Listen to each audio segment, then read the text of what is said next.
மனசு மாபெரும் சக்தியா இல்லையா? மனசு, நமக்குள்ள இருக்கிற மனசு அது பெரிய சக்தி. அதை நம்ம ஒத்துக்கணும். நம்ம எல்லாருக்கும் ஒரு கனவு இருக்கும் இல்லையா? வாழ்க்கையில எப்படிலாம் வரணும், இந்த மாதிரிலாம் இருக்கணும், இந்த இடத்த நம்ம அடையணும், இதெல்லாம் பண்ணணும் அப்படின்னு நமக்கு எல்லாருக்குமே ஒரு கனவு இருக்கும்.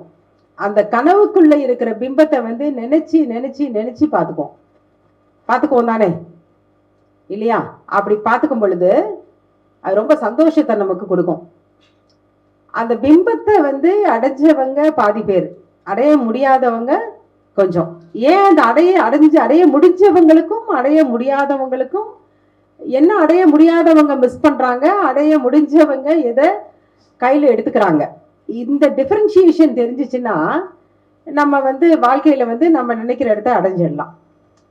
அப்போ வந்து நம்ம வந்து வாழ்க்கையில பிரச்சனை வந்துச்சுனாவோ, கஷ்டம் வந்துச்சுனாவோ, யாராவது ஒரு நமக்கு ஒரு மென்டார், கைடர், அவங்கள தேடி ஓடணும்னு அவசியம் இல்லை.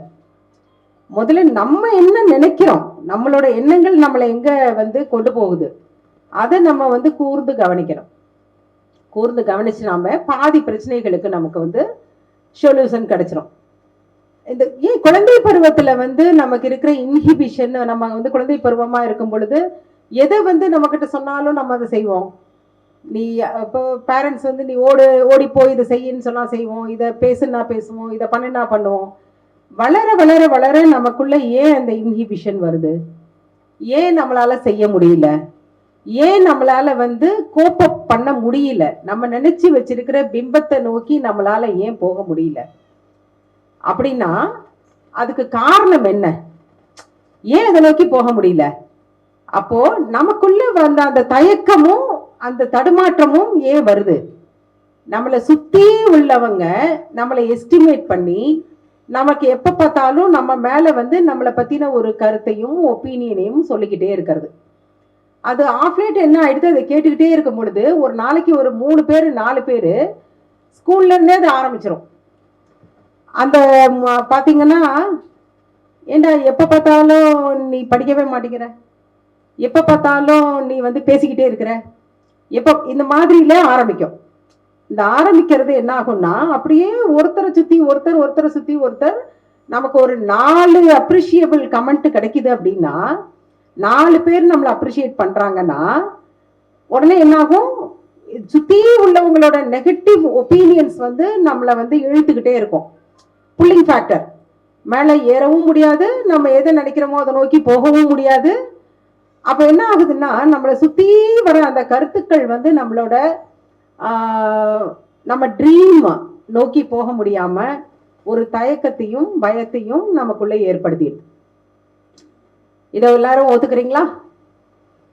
இந்த இம்பாக்ட் என்ன பண்ணுது, நம்மளோட இயற்கையா ஒவ்வொரு மனுஷனுக்குள்ளேயும் ஒரு சக்தி இருக்கும். அதை வந்து ஹோல்டு பண்ணிக்கிட்டு எது வச்சுட்டு இருக்கோம்னா மனசு வச்சிருக்கோம். நம்ம மனசு வந்து ஒரு மனசு இல்லை, 2 மனசு நமக்குள்ள இருக்கு.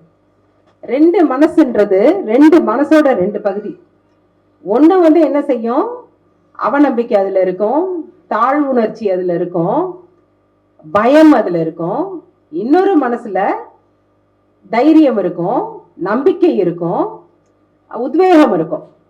இதுல எந்த மனசுல உள்ள விதைக்கு நம்ம வந்து ஃபீட் பண்ணிக்கிட்டே இருக்கிறோமோ, உணவை போட்டுக்கிட்டே இருக்கிறோமோ, அது வந்து வெளியில வரும், அது வந்து வளர்ந்து வரும். அதுதான் என்ன சொல்றோம்னா, நம்ம வந்து பை பர்த் நமக்கு கிடைக்கிற ட்ரைட்ஸ் வந்து நம்மளை ரூல் பண்றதை விட நம்ம உள்ள வந்து இந்த என்விரான்மெண்டோட ஃபேக்டர்ஸ் இருக்கு இல்லையா, அதாவது ஒப்பீனியனை வந்து இன்பில்ட் பண்றது ஒருத்தங்களுக்குள்ள, அது என்ன செய்யும், அவங்கள வந்து புல் டவுன் பண்ணிக்கிட்டே இருக்கும். ஸோ நம்ம என்ன செய்யக்கூடாது, நம்மளை பத்தின நம்மளோட ஜட்ஜ்மெண்டல் இருந்துகிட்டே இருக்கணும். எல்லாரும் சொல்றதை கேட்டாலும் நாம என்ன, நம்மளோட பொட்டன்ஷியல் எனர்ஜி என்ன, நம்மளோட ஸ்கில் என்ன, அது நமக்கு தெரியணும். ஃபர்ஸ்ட் நமக்கு தெரிஞ்சிட்டு நம்ம என்ன செய்யணும், அதை வந்து வளர்த்துக்கிட்டே இருக்கணும். இந்த மாதிரி வந்து ஒப்பீனியன்ஸ் வந்து நம்மளை ரூல் பண்றதுக்கு நம்ம அலோவ் பண்ணக்கூடாது.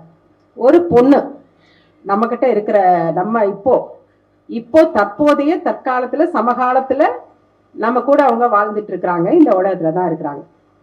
ஒரு பொண்ணு, அந்த பொண்ணுக்கு என்ன செய்யுது, நெசீரியா மெக்னிட்டிஸ்ன்னு சொல்லிட்டு ஒரு டிசீஸ் வரும். அது ஒரு மரபணு நோய்.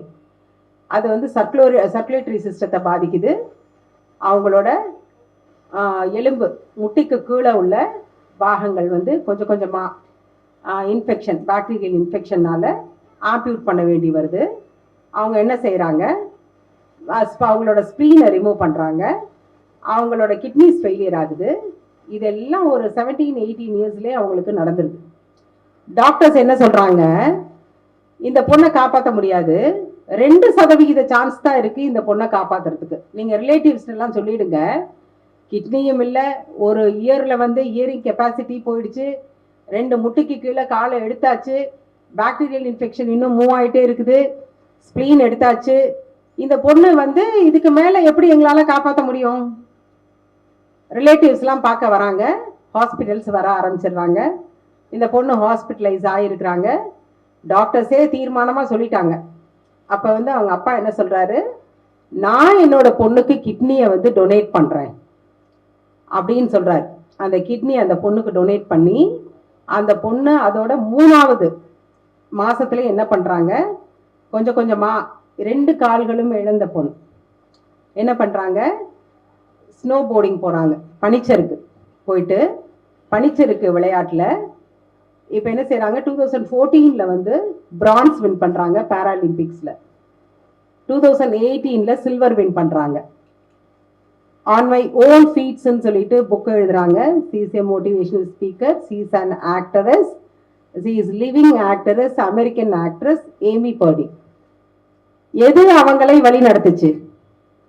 இந்த உலகமே சுத்தி நின்று எல்லா டாக்டர்ஸும் வந்து முடியவே முடியாதுன்னு சொன்ன, உயிர் வாழவே முடியாதுன்னு சொன்ன ஒரு பொண்ணு இன்னைக்கு 44 வயசு ஆகுது.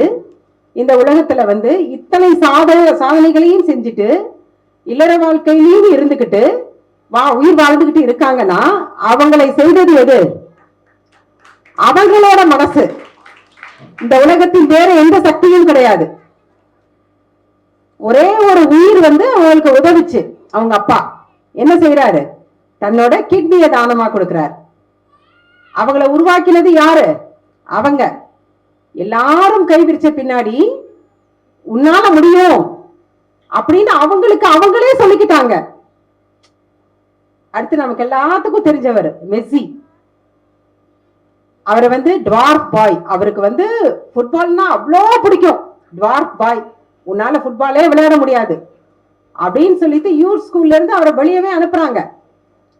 அவருக்கு ஹார்மோனல் ப்ராப்ளம், அவரால் வளர முடியாது. அவங்க அப்பா சாதாரண ஸ்டீல் ஃபேக்டரியில ஒர்க் பண்றாரு.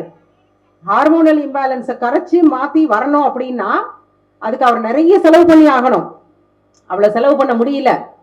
அப்ப என்ன செய்யறாரு, இன்ஜெக்ஷனை மட்டும் எனக்கு யாராவது டொனேட் பண்ணுங்க, நானே வந்து அதை செலுத்திக்கிறேன்னு சொல்லிட்டு அவருக்கு வந்து ஒரு தொடையில அவரே குத்திக்கிறார். இன்ஜெக்ஷனை குத்திக்கிட்டு திருப்பி திருப்பி திருப்பி திருப்பி போய் விளையாடுறாரு. விளையாண்டு FIFA பாக்குறீங்க, உங்களுக்கு தெரியும் 2022 வேர்ல்டு கப் வின் பண்றாரு. நிறைய கோல்டன் ஷூ அவார்ட்ஸ், நிறைய டிராஃபிஸ். இதெல்லாம் எப்படி ஜெயிக்க முடிஞ்சிச்சு? எப்படி ஜெயிக்க முடிஞ்சிச்சு? அவரு மனசு. ஜெயிப்பது என்பது ஒரு கோலை வந்து வச்சுக்கிட்டு அதை போய் வந்து ஃபர்ஸ்ட் மார்க் எடுக்கிறதோ அல்லது நம்ம கோர்ஸா சம்பாதிக்கிறதோ கிடையாது. ஜெயிக்கிறது நம்ம வந்து என்ன பர்சனாலிட்டியா அந்த ப்ராசஸ்ல நம்மளை உருவாக்கிக்கிறோங்கிறது தாங்க ஜெயிக்கிறது. ஜெயிக்கிறது இன்னைக்கு வரும், ஒரு கோலை ஜெயிப்போம், நாளைக்கு இன்னொரு கோலை லைஃப் செட் பண்ணோம், இன்னொரு கோலை செட் பண்ணோம். அதை ஜெயிக்கணும் ஜெயிக்க கூடாதுங்கிறது இல்ல, அதை ஜெயிக்காட்டியும் நம்ம வந்து நம்ம என்ன பர்சனாலிட்டியா நம்ம உருவாக்கிக்கிட்டு இருக்கிறோம்ன்றது இருக்கு இல்லையா, அதுதான் வந்து ரியலா ஜெயிக்கிறது லைஃப்ல. எந்த தோல்வி வந்தாலும் சரி, எந்த இடர்பாடுகள் வந்தாலும் சரி, அதை தாண்டி அன்று அன்று அன்று நடந்து போய்கிட்டே இருக்கணும். ஒரு ஏரோப்ளேன் வந்து டேக் ஆஃப் ஆகுதுன்னா 60 to 70% ஆஃப் ஃபியூயலை வந்து பர்ன் பண்ணிட்டு தான் அது டேக் ஆஃப் ஆகுது. மீதி உள்ள 30% ஃபியூயல்ல தான் அது போற டெஸ்டினேஷன் வரைக்கும் டிராவல் பண்ணுதுங்க. இது மாதிரி நம்ம வந்து வாழ்க்கையில நம்ம ஒரு குறிக்கோளை அடையணும்னா நம்ம வந்து நிறைய, நான் வந்து 10 PhD முடிச்சிருக்கிறேன், என்கிட்ட எஜுகேஷன் இருக்கு, நான் ஹார்ட் ஒர்க் பண்றேன், பட் உன்கிட்ட உன்னை பற்றிய நம்பிக்கை இருக்குதா? அதுதான் முக்கியமான கேள்வி. உண்மையில உனக்கு எவ்வளவு நம்பிக்கை இருக்குது? நீ என்ன சாதிப்ப? உன்னோட சக்தி என்னன்னு உனக்கு தெரியுமா? இந்த ஜேர்னில தவறுகளும் நடக்கலாம், தோற்றும் போகலாம், மீள முடியாது போகலாம், வீழ்ந்து போகலாம். பட் அதையெல்லாம் சந்திச்சுட்டு மீறி நீ வந்து நிப்பியா? திருப்பி முயற்சி பண்ணுவியா? இது எது கொடுக்கும்? நம்ம மனசுதான் கொடுக்கும். நமக்குள்ள உள்ள சக்தி, மாபெரும் சக்தி மனசுதான்.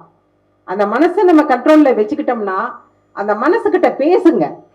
தினமும் ஒரு நிமிஷத்தை ஒதுக்குங்க, 2 நிமிஷத்தை ஒதுக்குங்க. உனக்கு என்ன வேணும்னு கேளுங்க, அது உங்ககிட்ட பேசும். காலையோ மாலையோ படுக்கைக்கு போறதுக்கு முன்னாடியோ நீ என்ன நினைக்கிற, என்ன வேணும் உனக்கு, என்ன என்ன செஞ்சா நீ சந்தோஷமா இருப்ப, நீ செய்யறது தப்பா சரியா, தப்பா யோசிக்கிறியா சரியா யோசிக்கிறியா, இதெல்லாம் நீங்க முதல்ல கவனிங்க.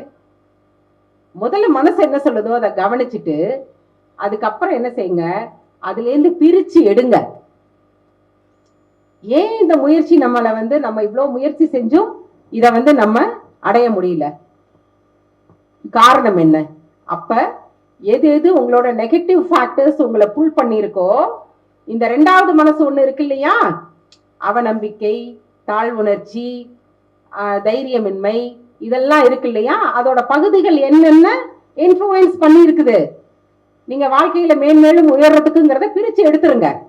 எடுத்துட்டு அது எப்ப பிரிச்சு எடுக்க முடியும்னா, உங்களை பற்றிய சுய அனாலிசிஸ நீங்க உட்கார்ந்து மனசுக்கிட்ட பேசி அதை பண்ணினாதான் அதை செய்ய முடியும். அதை எடுத்துட்டு அதுக்கப்புறம் இப்படி ஃபைன் டியூன் பண்ணிக்கிட்டே வந்துட்டோம்னா at last in refining process நம்மகிட்ட இருக்கிற அந்த நெகட்டிவிட்டிஸ் எல்லாமே நம்மளை விட்டு போயிடும். நெகட்டிவிட்டிஸ் போக ஆரம்பிச்சாலே, பாசிட்டிவ் திங்கிங் வர ஆரம்பிச்சாலே மனசு வந்து ட்ரிகர் ஆகி இக்னைட் ஆகி டேக் ஆஃப் ஆயிடுங்க. அதுக்கப்புறம் நிறுத்துற சக்தி யாருக்குமே கிடையாது. அது என்ன நினைக்குதோ அது பாட்டுக்கு போயிட்டே இருக்கும். அது பாட்டுக்கு என்ன செய்யணுமோ செஞ்சுட்டே இருக்கும். இலக்கை நோக்கி இலக்கை அடைவதை காட்டிலும் மிக சிறந்த பர்சனாலிட்டியா நம்மளை உருவாக்கும்.